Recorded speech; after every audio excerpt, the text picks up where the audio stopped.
tal? ¿Cómo están? Ya estamos aquí en Inventario con lo más destacado de la agenda cultural de la semana. Les platico parte de lo que tendremos en la próxima media hora. Especialistas de la UNAM se reúnen en Madrid para valorar el exilio español a 75 años de su llegada a México. El reconocido filósofo y matemático Jesús Mosterín presenta su libro e imparte cátedra aquí en esta universidad. Tendremos también un reportaje con el único especialista mexicano que colabora con la NASA en la búsqueda de vida en el planeta rojo. 67 fotografías de Claude Désiré Charnay ofrecen una mirada de las zonas arqueológicas mexicanas en el siglo XIX. Y también más de 900 bailarines, 70 compañías y 20 géneros dancísticos se dieron cita en el Centro Cultural Universitario para celebrar el Día Internacional de la Danza.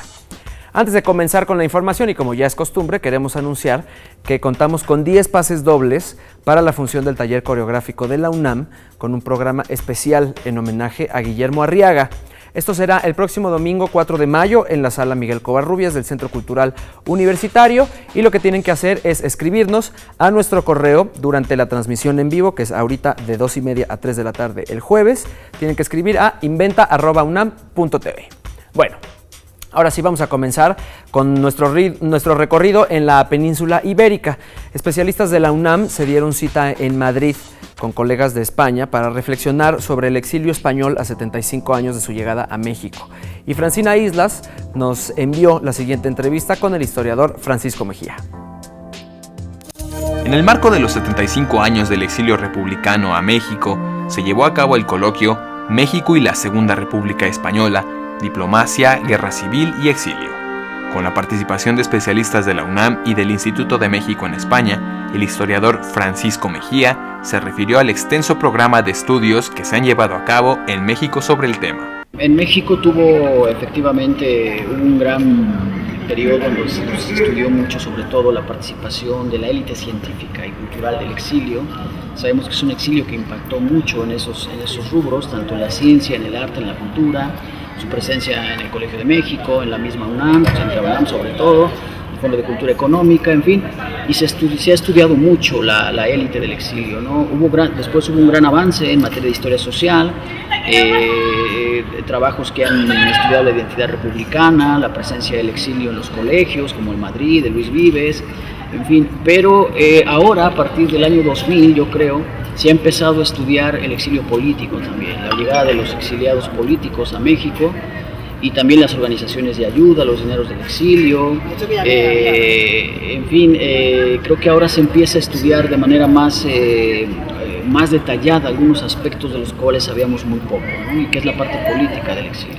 El historiador habló también sobre el legado que el exilio ha dejado a la Universidad Nacional Autónoma de México, institución que abrió sus puertas a intelectuales españoles para que desarrollaran su labor. Es una presencia muy importante porque recordemos que la llegada del exilio coincide precisamente con la formación de posgrados, la profesionalización de algunas áreas, como puede ser incluso su presencia es muy importante en áreas como el derecho, la antropología, la historia, la filosofía. Además forman algunos proyectos culturales y científicos de gran relevancia, como revistas, impulsan posgrados, en fin, y bueno, esto se ve reflejado incluso en algunos recintos universitarios que llevan nombres de exiliados españoles, como puede ser, por ejemplo, el Jardín Botánico de la UNAM, que lleva el nombre de Faustino Miranda, que fue un botánico español, exiliado, que llegó a México. La biblioteca del Instituto de Física, que se llama Juan Bautista Oyarzábal, un físico malagueño. Recientemente la Facultad de Filosofía y Letras decidió poner a su anexo el nombre de don Adolfo Sánchez Vázquez, un filósofo que impartió muchos años cátedra en la Facultad de Filosofía. En Derecho está el libro de Fernando Serrano sobre los maestros del exilio. Es decir, la presencia del exilio español en la UNAM es muy importante y esto se refleja en la formación de muchos de sus discípulos, que son los que incluso en épocas no tan lejanas han impulsado la celebración de eventos y homenajes en honor a estos maestros del exilio español. Varias publicaciones que hacen referencia al tema del exilio español fueron presentadas durante el coloquio. Entre estas, el libro titulado El retorno, migración económica y exilio político. Es un libro que coordinamos el doctor Carlos Sola, la doctora Serrapucci y un servidor, y que tiene como punto de estudio el año 45, que es un año decisivo no solo para México, sino para la Segunda Guerra Mundial y para el mundo, ¿no? Es decir, es un año en el que aquí en México se instalan las Cortes Republicanas, y un libro que tiene una muy buena presencia iconográfica, porque nos interesa mucho presentar fotos del momento, instantáneas del momento. Uno de los objetivos del coloquio fue la revaloración de diplomáticos mexicanos en el proceso de apoyo y solidaridad a la Segunda República Española desde 1931 hasta la muerte de Francisco Franco en 1975. Y desde España llegó a México el filósofo y matemático Jesús Mosterín, cuyas aportaciones abarcan un amplio espectro del pensamiento contemporáneo.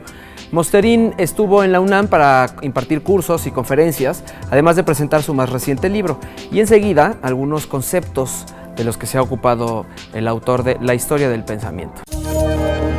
¿Qué es la vida?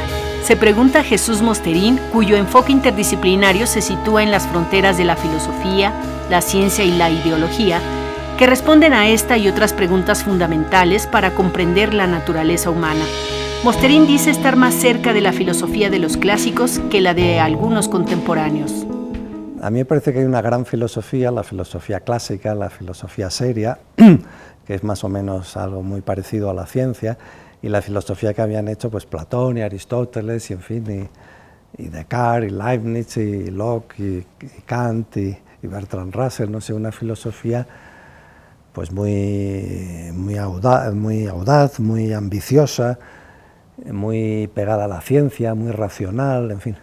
Y luego, pues hay, a veces, en algunos sitios, por ejemplo, en algunos sitios de Italia y de Francia y de España, pues una especie de palabrería a la que se da el nombre también de filosofía, que no tiene absolutamente nada que ver con la realidad, ni con la ciencia, ni con nada, y entonces que simplemente lo que hacen es juegos de palabras. El interés de Mosterín por la naturaleza silvestre lo llevó al estudio de la naturaleza viva, en especial de los animales salvajes. Durante su visita a la UNAM, Jesús Mosterín presentó 2 títulos sobre este tema. Bueno, acaban de aparecer, yo he publicado 2 libros sobre la temática de los animales y la filosofía y tal en relación a los animales y la ética y todo esto. Pero estos 2 libros, uno se titula El reino de los animales, que es aquí se ven unos lobos aullando, y este libro, El reino de los animales, es un libro pues fundamentalmente científico y filosófico, en el que hablo acerca de cómo realmente son los animales, todos los animales, incluidos nosotros, que somos animales humanos, claro. Y el otro libro, que se acaba de publicar pues ahora mismo, se acaba de imprimir, que se titula El triunfo de la compasión, que es un libro que recoge pues las inquietudes y conflictos de tipo ético y político en torno a nuestro trato con los animales, en todos los órdenes, con los perros, con los caballos, con la alimentación, con la investigación, con una cosa, con otra, con los toros, lo que quieran. Y entonces estos 2 libros, El reino de los animales y el otro, que es El triunfo de la compasión, pues en conjunto son como un gran tratado de casi 800 páginas sobre los animales, con lo cual, pues, digamos, en mis momentos de vanidad me siento un poco cercano a Aristóteles, que también se interesaba tanto por los animales y también escribió tanto en un momento dado sobre ellos. Jesús Mosterín ha hecho importantes aportaciones en temas controvertidos como la investigación con células madre embrionarias, el control de la natalidad, el aborto y la eutanasia, adoptando siempre el punto de vista científico y tomando partido a favor de la libertad humana. Pues en el libro El triunfo de la compasión, que es un libro mío que acaba de ser publicado, dedico un capítulo entero a refutar los argumentos fallidos de los taurinos, que son 11 o 12, siempre los mismos. La verdad es que este tipo de tradiciones, como la tradición taurina, pero no solo la taurina, pero también la taurina, pues de lo que no se nutren es de racionalidad, sino son tradiciones brutales que se mantienen. Esto es apenas una probadita de los interesantes temas que trata Jesús Mosterín, de quien recomendamos, por supuesto, leer los títulos El reino de los animales y El triunfo de la compasión. Y ahora vámonos al espacio. Rafael Navarro, investigador de la UNAM, es el único mexicano que colabora con la NASA en el proyecto de búsqueda de vida en Marte. El estudio más reciente reveló la existencia de agua hace más de 4.000 millones de años y pues con ello la posibilidad de que exista o existiera vida en el planeta vecino. Con imágenes espectaculares enviadas por la NASA, el doctor Navarro se refiere a los más recientes hallazgos sobre la posibilidad de vida allá en Marte.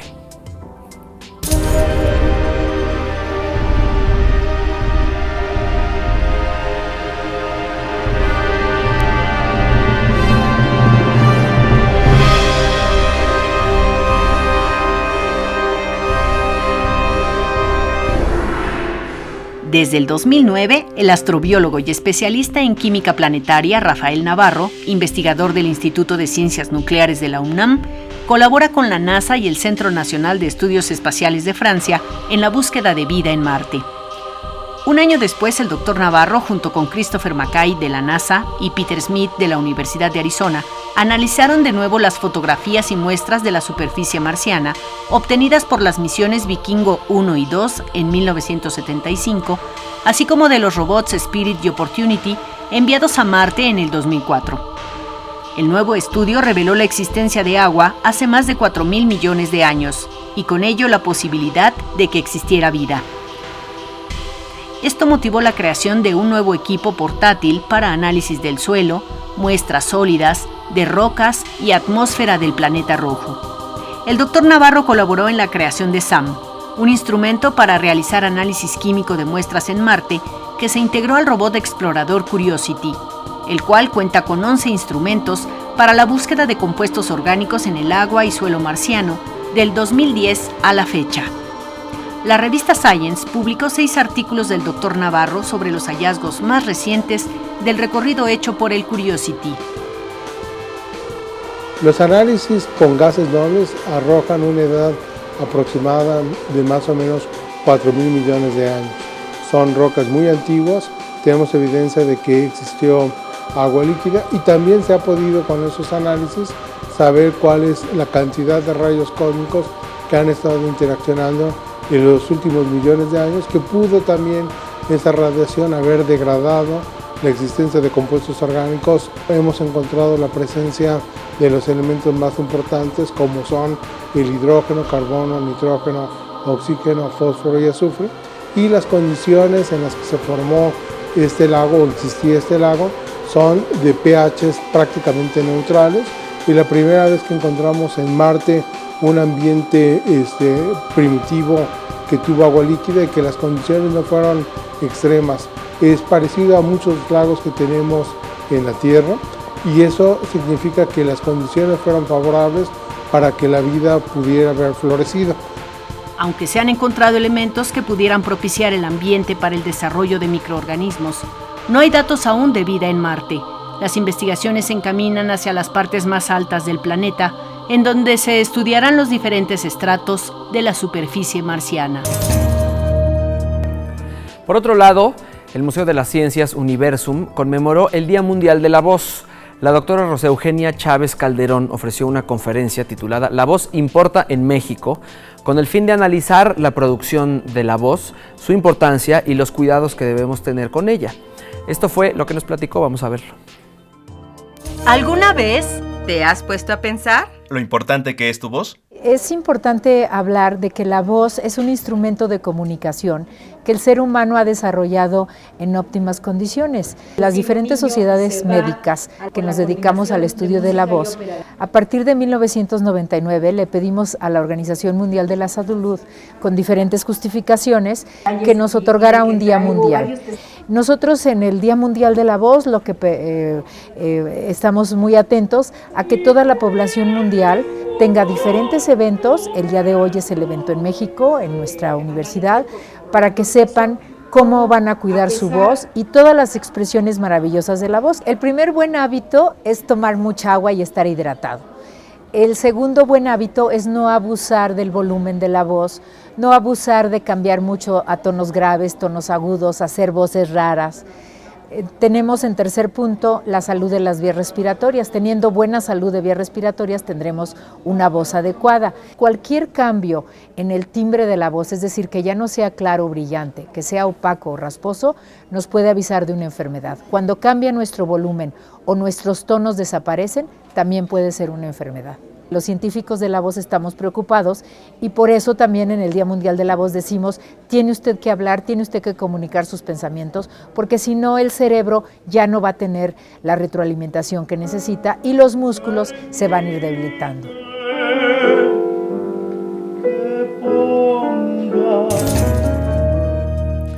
Una mujer nacida en Francia, entusiasta y ocurrente, es la maestra y escultora Flora Goldberg, quien presenta en el vestíbulo de la sala Nezahualcóyotl la instalación Concierto de Cello en Bosque Humano, un conjunto de esculturas talladas en madera que representan la maternidad, la música y el amor en los diferentes momentos de la vida. Vamos a verla.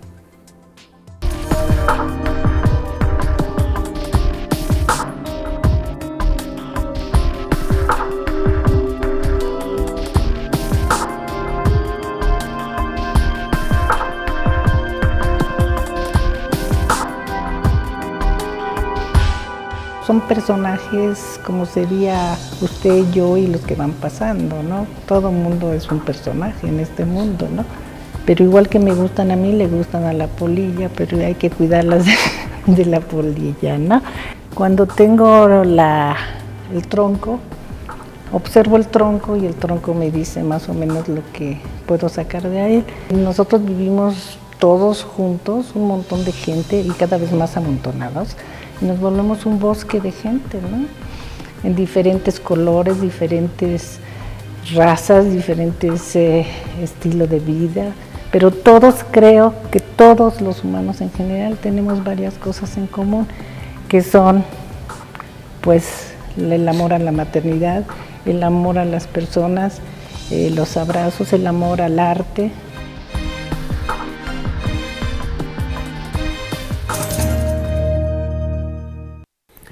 Bueno, ya está con nosotros en el estudio Eduardo Rabasa. Bienvenido, Eduardo, muchas gracias por venir. Gracias por la invitación. Nos viene a presentar su primera novela, La suma de los ceros. A ver, primero me gustaría platicar contigo, entre muchas otras cosas, tú eres cofundador de la editorial Sexto Piso y también editor, ¿no? Cuéntanos un poco qué se siente estar ahora del otro lado de la historia, ser el editado y no el editor. Pues la verdad se siente bastante raro. O sea, a lo largo del proceso del libro, creo que sí fueron cosas bastante separadas, que de hecho incluso le tenía que hacer hueco en las mañanas a esto, o sea, era como algo muy ajeno a mi chamba. Pero bueno, ya ahorita que salió el libro, que pues apenas está saliendo, ¿no? Entonces apenas como que estoy empezándome a acostumbrar, pero pues se siente bastante raro porque además pues es mucha gente que conozco, ¿no? O sea, tanto colegas editores, incluso gente de los medios, entonces yo estoy tratando como de separarlo lo más posible porque creo que son dos cosas separadas, pero bueno, pues ahí a ver. Tú eres egresado de la Facultad de Ciencias Políticas, tienes una columna en Milenio, eres editor, también has traducido algunas obras. ¿Cómo influye todo esto en La suma de los ceros?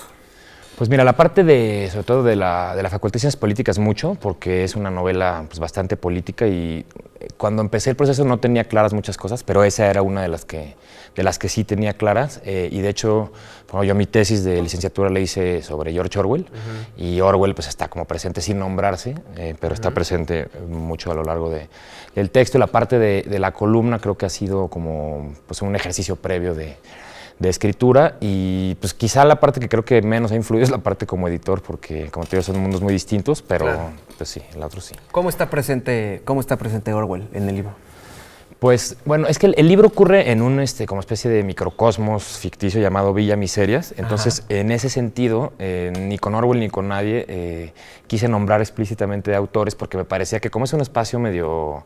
No es que sea fantástico, pero es como un mundo medio paralelo, una especie de, como con tono como de fábula, digamos. Claro. Me parecía que no tenemos referentes específicos ni de dónde pasan, ni de cuándo, ni de... ¿no? No, o sea, hay cosas que yo creo que obviamente podrías ver pues sí, la referencia a la realidad contemporánea o de los últimos 30, 40 años, pero justo no se nombra nada. Entonces yo tampoco quería, me parecía de pronto que iba a romper un poco el ritmo, decir, y George Orwell o Nietzsche o Schopenhauer, ¿no?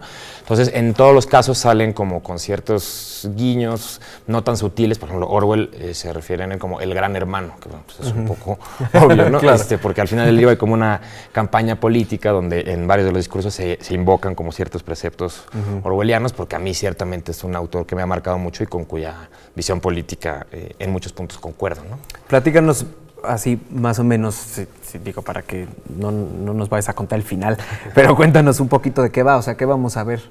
Pues esa es la historia de el personaje principal es como un chavo de 20 y tantos años llamado Max Michels, que básicamente está como escindido, ¿no? Entre su mente y su cuerpo, está como ajeno a sí mismo, tiene voces en la cabeza, no voces que escuche, sino como pensamientos enmarañados con los cuales él no se reconoce y con los cuales está un poco luchando todo el tiempo.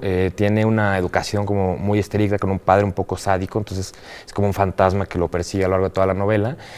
Y luego, por otro lado, se obsesiona perdidamente con una mujer, entonces empieza, como luego pasa con las obsesiones, a intentar satisfacer como el deseo de esa mujer, y entre más intenta satisfacerlo, uno, menos lo logra, y dos, más se pierde de sí mismo.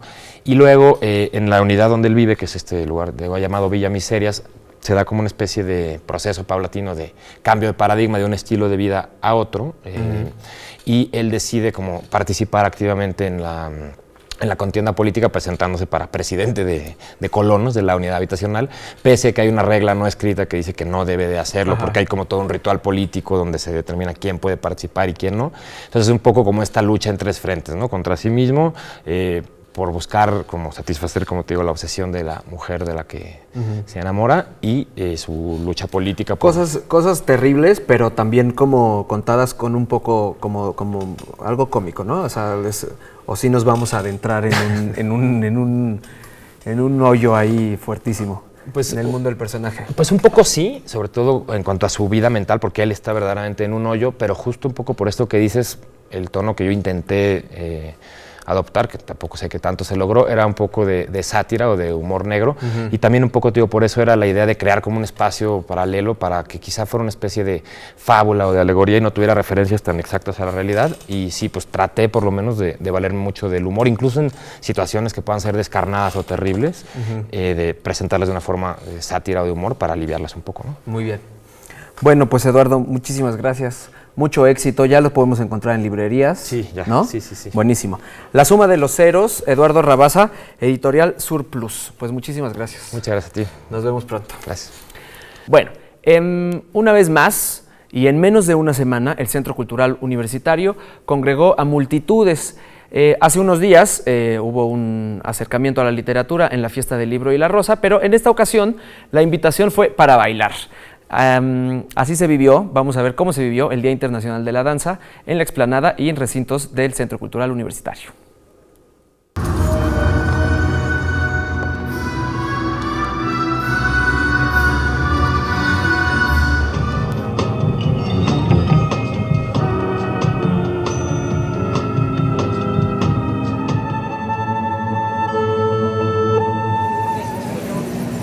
En homenaje a los grandes maestros de la danza, Guillermina Bravo y Guillermo Arriaga, más de 900 bailarines de 70 compañías se sumaron a los festejos del Día Internacional de la Danza. Es una oportunidad muy grande para conocer distintos tipos de danza y disfrutarlos gratis. Una oportunidad que nos dan a todos los que tenemos gusto por la danza y por la cultura, de apreciar este festival, ¿no? Que en realidad veo que hay mucha gente, está muy bien organizado. La ocasión permitió el lucimiento de profesionales, amateurs e improvisados.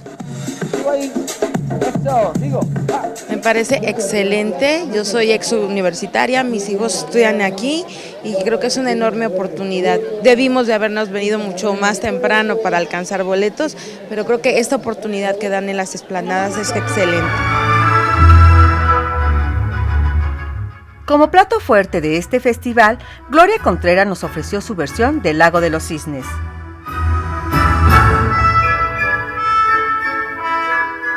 Muy importante, bueno, yo soy bailarina, me encanta que hagan este tipo de eventos, que nos ayuden como a que la gente sepa un poquito más del tema, a que nos den talleres, a que inviten a todo tipo de compañías, sea profesionales, sea pues no tan profesionales, pues me encanta.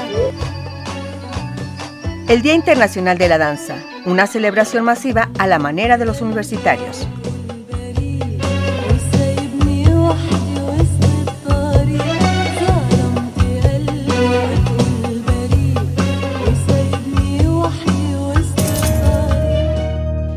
Pues eso fue todo en el inventario del día de hoy. Nosotros nos vemos la próxima semana. Recuerden que nos pueden escribir a nuestro correo, buscarnos en Facebook y en Twitter porque nos interesa conocer su opinión. Sigan aquí en TV UNAM. Los vemos la próxima semana. Chao.